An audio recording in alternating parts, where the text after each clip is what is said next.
Welcome to Category Visionaries, the show dedicated to exploring exciting visions for the future from the founders who are on the front lines building it. In each episode, we'll speak with a visionary founder who's building a new category or reimagining an existing one. We'll learn about the problem they solve, how their technology works, and unpack their vision for the future. I'm your host, Brett Stapper, CEO of Frontlines Media. Now let's dive right into today's episode.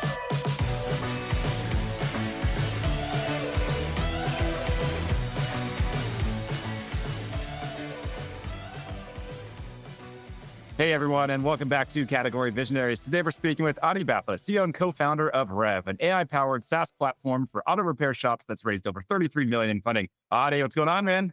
Hello, Brad. Thanks for having me. No problem. I'm super excited for this. How'd you end up getting into this world of auto repair technology? It seems like a very niche world. Yeah, well, I'll take you a little bit back. I was 16 years old and I had built this SpaceX prototype for NASA, which won an international award. And at a very early age, I got the entrepreneurial bug planted at me. Anybody can be anything, can do anything.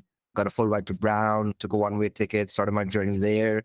And threw myself in high-growth startups, started building products for global supply chain and consumer-facing products. But I grew up with values like don't chase money, provide value to society, everything will follow. Build technology for industries that run on pen and paper or where technology doesn't exist rather than software for software. And in 2019, I got introduced to the auto industry through my family, really. My family based out of Houston, Texas. They have a national auto parts distribution business. They are involved with working with dealerships as well. And I was just a kid in a candy store looking at how much there is to build for the industry. And in 2022, I reached a breaking point in life where either I was going to start a company or be on the sidewalk. There was no plan B. And the industry that I chose to build for was the auto industry. It wasn't the same pain point that I started with, but it was the same customer base, same industry that was starved of technology that I started with. And that led me to discover the problem that Revv is solving today and to building Revv.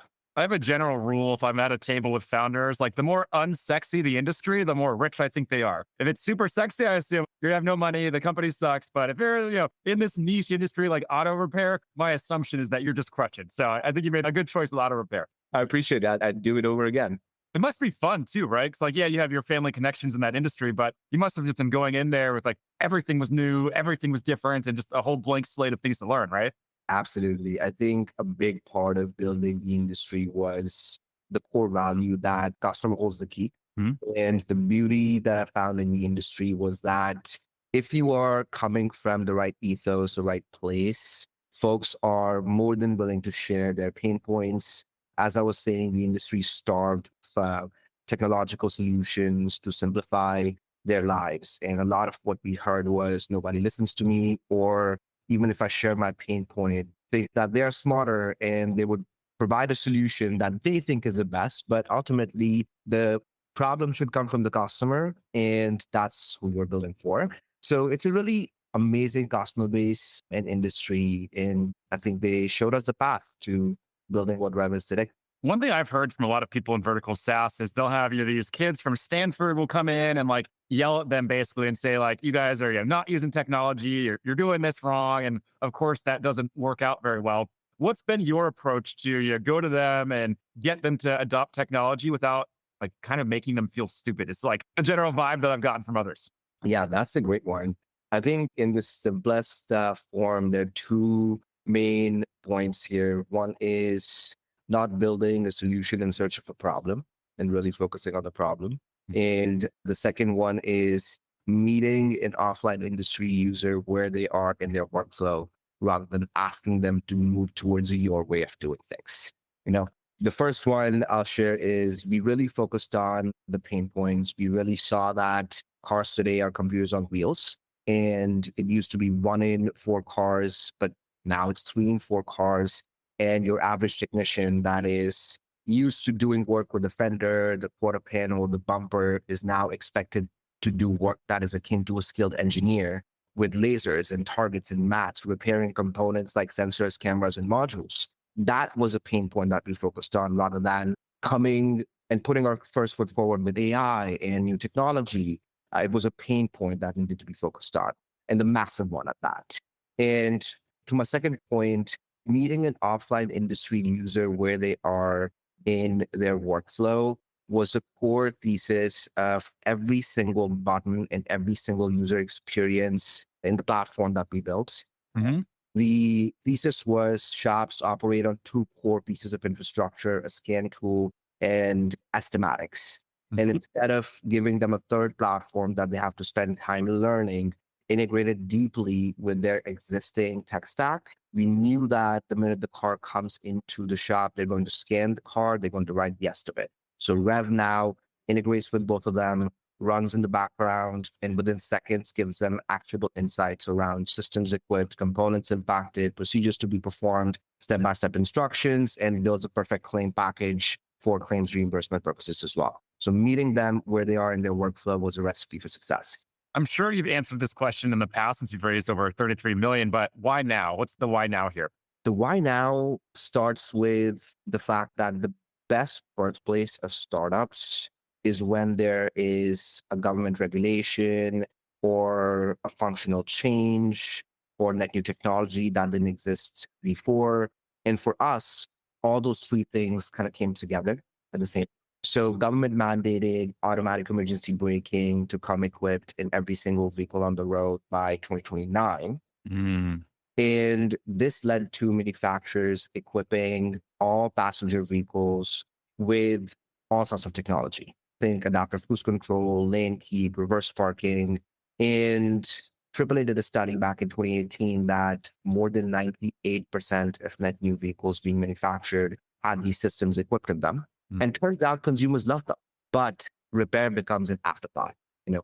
And the pain point that the repair industry faces is that a particular repair can have millions of different permutations of what components need to be repaired and how to repair them. Things are hidden in subtext in artifacts like position statements, sales brochures, repair artifacts. And it was really a data problem. Mhm. So the best way to solve this data problem actually didn't exist before 2022 when new technology and the AI era really started. So that all came together for us to become the solution in search of the problem that was powered by the biggest why now. And that's how Rev came into being. When we look at your first, I don't know, what's the good range for you? Normally, I would say like your first 10 customers, maybe that's too small. Like first 50 customers. How did you acquire the first 50? The first 50 customers were acquired by really rolling up your sleeves and doing everything that it takes. But to specify, I built an outbound engine and started shooting in the dark. There were some really smart folks from the industry who responded to that outbound message. And I started showing them a version of the product that was not even functional, really to understand how badly the market needs the product.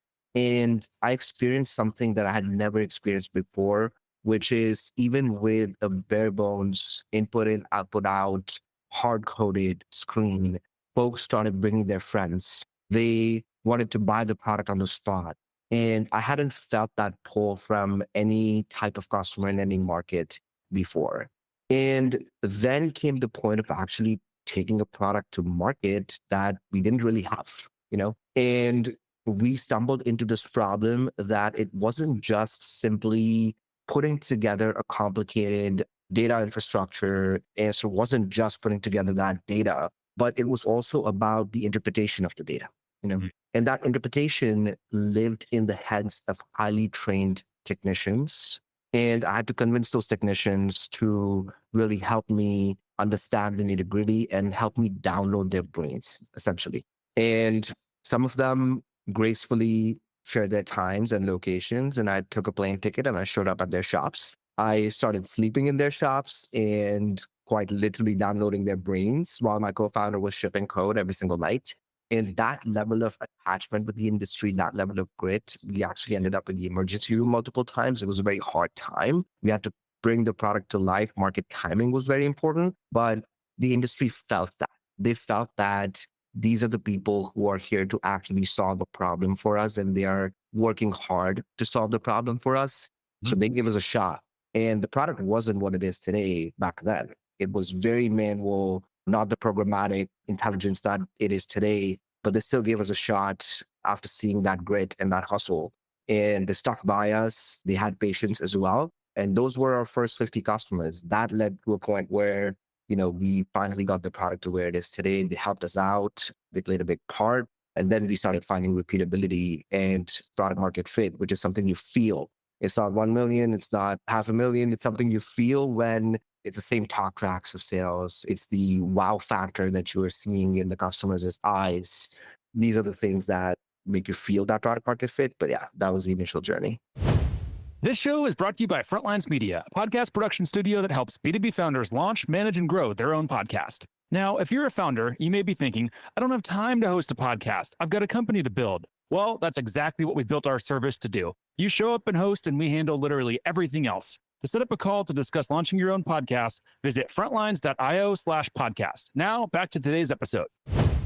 How painful was that for you when you did find product market fit? A lot of the founders I talk to, they say it's like this, fantasy idea that you like find product market fit and like life's good. But they say it's more like you just get sucked into a vacuum and like it's a very intense experience and it's a very chaotic experience. What was it like for you? It absolutely is. And I can share my version of it. After finding product market fit, I think what you go through is a breaking point at the company, which is you're transitioning from founder-led sales to your go-to-market motion. Go back, I would actually invest in that sooner, but lesson learned. You absolutely get sucked into a vacuum where you now have to go through the journey of transitioning from founder to founder CEO. And that journey is as hard, if not more, compared to the 0 to 1 journey. Building the infrastructure, systems, people, compensation plans, hiring at a crazy velocity. You need the person yesterday, but you also have to keep the bar for talent very high. And simultaneously, you're doing everything with your hands, running different functions, but you're also hiring for those specific functions. And when you have a few hires in place, you're also onboarding those hires, and all that initial investment has to be very crisp and precise for it to pay dividends later on. So you have to have a lot of patience going through that journey. And I was sleeping on average of 3 hours a night, and there was no choice but to do that. You also learn a lot. The transition, you're so used to rolling up your sleeves and doing everything with your hands, that doesn't come as naturally to now start delegating for a specific part of the organization and spreading it to the whole organization. So it was very painful, but it was also the best personal and professional growth experience that I could have ever asked for. If you had to do it again, what would be your advice to yourself making that transition? If I were to do it again, I would actually make that transition sooner than I did. And this is, again, attributed to the fact that you have this scarcity mindset and a lot of great things that come out of the scarcity mindset as well. You learn a lot, but you're almost holding yourself back. You are conserving cash. You are trying to maximize every single minute and second of your time as well. But investing in repeatable systems, operational systems, sales and marketing a bit early on to graduate yourself to higher impact areas of the business is something that I would change if I were to go back. Let's talk a little bit about the insane growth that you've gone through. So 2 employees to 75 employees in the last, I think it was 24 months, you said? Yep. What's that been like? What's been a surprise for you? Like, there's probably some obvious stuff. Like, you just were telling me pre-interview, you had AMA, just to like answer the questions of everyone. Like, what's something that's like really surprised you of this growth? I'd say 2 to 70 plus in 0 to 8 figures top line, 24 months. That is absolutely break your neck growth. The company changes every single week, really. So you have to question yourself before that week starts, that what has changed. And it's very hard to stay in front of change because you are getting a lot of color live, basically. So what has surprised me about this is that the expectation of change and change being the new normal needs to be echoed. Power is in repeatability. You want to invest in your values. And if change is one of those values, growth is one of those values, you want to define that and echo it across the company and start echoing it sooner rather than later. because everybody deals with change very differently. And not everybody thrives in controlling the chaos. So set that tone early on, set the company values early on, set the company goals very early on. And again, power is in repeating it again and again and again, the mission, vision, values of the company, to a point that it's ingrained in everybody at the company, everybody who joins the company, this expectation setting, everybody who's at the company, there's tone setting there, and everybody gets to be in it together that way. What can you tell us about the market? I read a while back about the funeral industry, and they said there was like this big roll up, and this one company actually owns like a huge chunk of the funeral homes, but Mhm. they keep them with like, the local name. They didn't, rebrand them under one centralized brand. Is that happening in this industry as well, or is it still just super fragmented? I'd say 80% of the industry is still super fragmented. There is consolidation going on, absolutely, but that's been going on since decades now. And the nature of the industry itself, if you look at the ICPs that we service today, we have body collision shops, about 100,000 of them just in the US. And then, and we have calibration specialists, glass shops, leaderships, then mechanical shops, all together about 400,000 businesses. And it's very hard. It's a very massive industry. I'd say a lot of single rooftops, mom and pop shops. So consolidation itself takes its own sweet time, which is why since a very long time, only 20% of the industry has been consolidated. But it also brings up really amazing challenge, amazing in my eyes, I'd say. We're solving for the mom and pop shop that is the body shop, or we're solving for the glass shop, which has completely different needs and workflows. And we're solving for calibration shops, which is this net new, exponentially growing segment of the industry. Then we're solving for mechanical shops that operate on completely different parts of the car. It's more maintenance rather than it's more proactive rather than reactive, if you will. So similar to Toast, I heard about the Toast story. And similar to Toast was solving for your mom and pop pizza shop all the way to the fanciest of the restaurants. There's challenges with it and there's opportunities. Challenges are this diverse set of workflows and user base, internal and external, that you have to keep into account and find repeatability with. But that also leads to opportunity, because you have to have this very keen eye of finding the commonalities and sticking close to the pain point and principles. Like, what is something very obvious with all of them?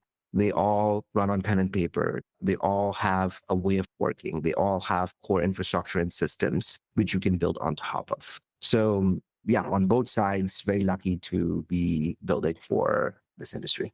I think it's like, for me at least, hitting the point of fatigue of seeing people talk about this idea of like, there's these, blue collar SMBs, and like now the baby boomers want to retire, and like the next generation's going to come in and take it. That's probably happening, I think, to some extent. Like, are you capitalizing on that trend? Like, is it the next generation that you're selling to, where they're coming into these businesses, looking around and saying like, why are we doing things with like pen and paper? Like, is that the market, or is it more the people who've been doing this forever and you just have to convince them that like they need to use technology? Yeah, that's a great question. We do see that trend in the industry, which is the auto shop that is been ran through word of mouth and is family owned. But what we're experiencing and why Rev has gone through the supercharged growth in the first place is that this massive GMV, one of the biggest industries in the country in terms of GMV spend, has historically been hardware dominated, but is going through this exponential transformation into software defined vehicles and is getting more and more software dominated.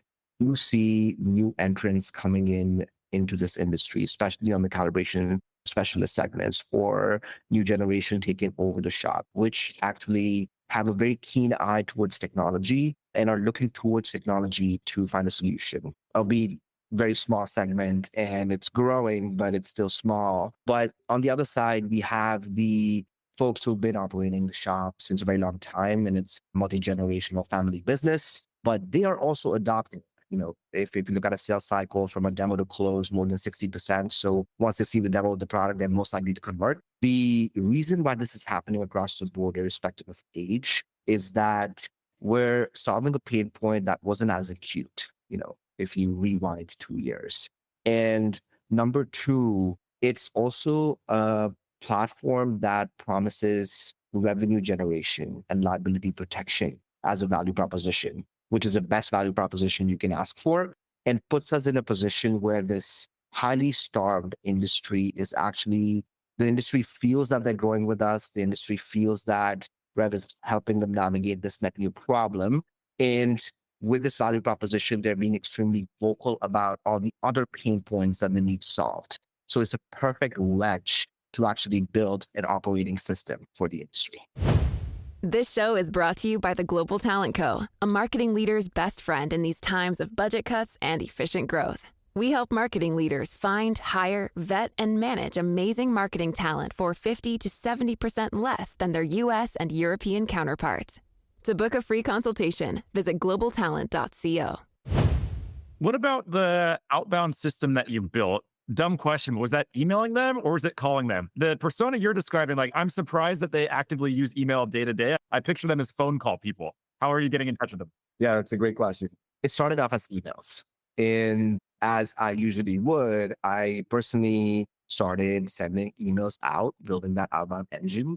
And our go-to-market motion was extremely clunky. I used to think that it was great, but now I know better. I started off sending emails. I would hop on with multiple folks in the shop, the front office, or be it the technician, or be it the owner, and somehow try to get to the owner, the main decision maker, and then get sent back to the technician, because technician is the one who has the most amount of knowledge and is boots on the ground. If they're sold on the technology, then there is a final sale, and the final say is with the owner. So I was figuring all this out, the user types, and then also extracting a lot of product insights from them and personally holding them through customer support as well. And the handoffs were super clunky, even when I started hiring.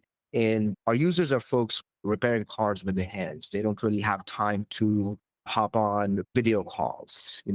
I started with Zoom, and Zoom is a norm, I'd say, across the tech industry, but hopping on a Zoom call is not widely accepted and just normal for auto repair shop technicians and owners. So we did a complete overhaul of our go-to-market motion, and what I like to call it is a mathematical rebuild of this go-to-market motion. And from a systems, people, functions, in compensation plans, we built a cohesive go-to-market strategy that ended up compressing our sales cycle from 21 days to now less than 3 days. It was transformative. And 12 months ago, we were onboarding about 20 shops a month. And we just crossed the threshold of onboarding more than 100 shops in a month. That's insane. Makes me a little depressed. Last year we celebrated, we brought our time to close from 12 months to 9 months. I'm like, all right, team, nice work. We're doing good. 21 days to 3 days. That's insane.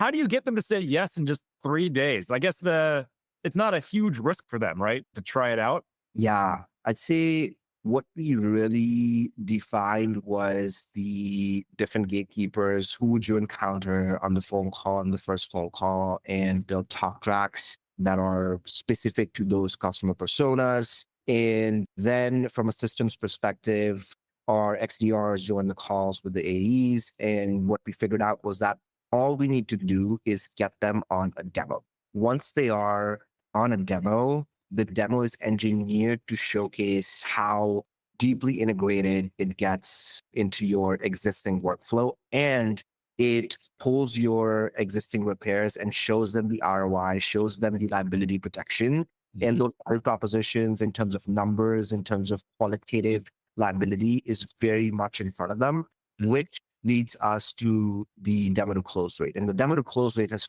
always been as high as I was mentioning. So we just had to crack that pre-demo flow and get the product in the hands of the customers as soon as possible. Once it's in their hands, we know that it works and it speaks for itself. So that was kind of the unlock to really understanding how to make it as seamless, less than 3 days. When you reflect on this entire, rocket ship journey, I think it's fair to call it a rocket ship journey. What's been the most important go-to-market decision that you've made to date, and how did you make that decision? The most important go-to-market decision to make, which I'm actually making again, is to rebuild it completely. There's no shame in admitting that what worked from the 0 to 5 journey is going to not work for the 5 to 25. And again, what worked in the 5 to 25 journey might not work for 25 and beyond. The lens that we look at it is almost like a version history if you look at it from a product lens. So you feel in the bones, for example, now we are evolving from a platform to an ecosystem of products. We have cross sells and upsells that are starting as well.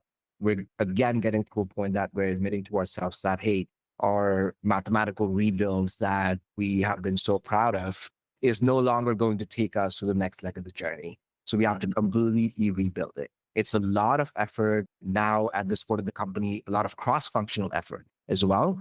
And it's a taller order than it was before, but you have to go through that fire to actually get to the other side of the equation. Is that mentally hard and just daunting to stare down? It's like you just figure something out and you're like, okay, for a day. And then next day it's like, all right, let's tear it all down and rebuild. Is that just daunting ever? It gets harder. It gets harder and harder, but you also are equipped to tackle it better the next time around because you know better. I firmly believe that, and this is not just applicable to the go-to-market rebuilds, but in general, high growth company building, which is things don't really get easier. Things only get harder. You just develop a thicker skin. Yep, that's life.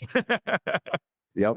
Final question for you. I'll get you out of here on time. So you just touched on it a little bit there with the platform play, but just the whole story. What's the big picture vision? 3, 5, 10 years from now, what's the company look like? Yeah, absolutely. I'd say, as I was hinting at, the solving a grueling pain point with the value proposition of revenue generation, liability protection, that gives you superpowers. Superpowers to really solve the other pain points of the industry.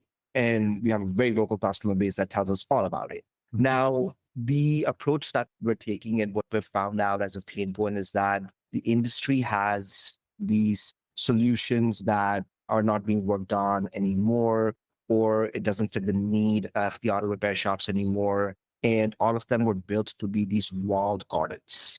And the auto repair industry doesn't need more technology.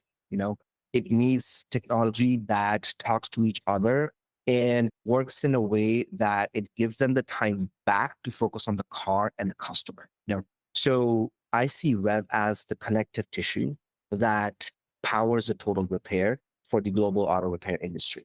And it starts with integrating with the existing systems, solving for the problem of cars becoming computers on wheels to begin with, but with the ethos of actually getting the shop more business, getting the shop more time back. And with the net new technology that exists today, there are really creative ways. I'm talking about the example of agentic workflows, for example.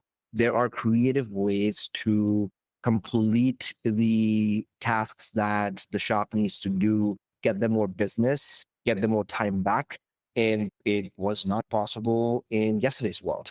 So I'm very excited to build with that lens and solving for those pain points and that value proposition for the shop with the idea of actually connecting the dots for them. Amazing, man. I love the vision. I love the approach you're taking to building the company. And I also just love that you shared real numbers. Very rarely do we have guests come on and share real numbers. So I appreciate you doing so. This has been a blast, man. I'm going to be rooting for you guys. Look forward to chatting again. Before we wrap, anyone wants to just follow along with you, where should we send them? You can send them to adi@revhq.com my way. And we'll connect them with the right sources. Sounds good. I'll see you in New York. Amazing. Thanks, Brad. See ya. This episode of Category Visionaries is brought to you by Frontlines Media, Silicon Valley's leading podcast production studio.